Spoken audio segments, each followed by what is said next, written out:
Մեթյու Հենրի, ամենօրյա ընթերցանություն, օր հունվարի 13։ Եվ Տերը ապավեն է աղքատին, ապավեն նեղության ժամանակներում։ Սաղմոս 9-րդ գլուխ 9-րդ խոսք։ Աստված և նրա ծառա Հովնանը բարկությամբ բաժանվեցին,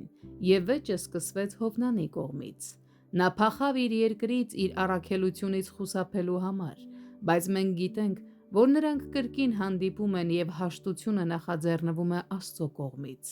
Շուտով տեսնում ենք, թե ինչպես Աստված ողորմածաբար վերադարձավ Հովնանի մոտ, փրկելով նրան անդունդից և նաև սահմանեց նրան փրկելու միջոցը, որից հետո տեսնում ենք, թե ինչպես Հովնանը հնազանդությամբ վերադարձավ Աստծո մոտ։ Նախորդ գլխում նրան կոչ արվեց աղոթել իր Աստծուն, բայց մեզ չի ասվում, թե արդյոք նա դա արեց թե ոչ, բայց հիմա նա վերջապես հասունացել էր դրան։ Հիմա ուշադրություն դարձրեք, թե երբ նա աղոթեց։ Հովնանը աղոթեց, երբ նա դժվարության մեջ էր, մեղքի ծանրության տակ և իր մեղքի համար Աստծո բարկության տակ։ Նա այդժամ աղոթեց։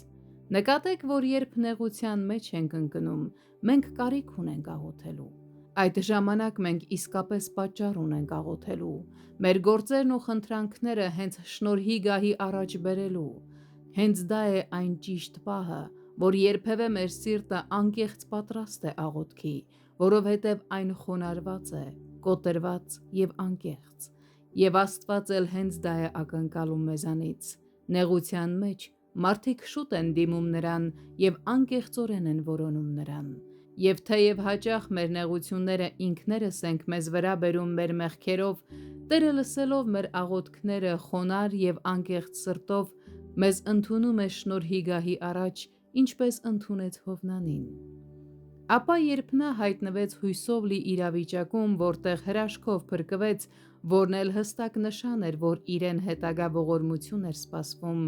նա աղոթեց։ Աստծո բարի կամքը մեր նկատմամբ հասկանալը, չնայած մեր մեղքերին, մեզ քաջություն է տալիս մոտենալ նրան և բացում է մեր շրթունքները աղոթքի համար, որը փակվել էր մեղքի և բարկության վախի պատճառով։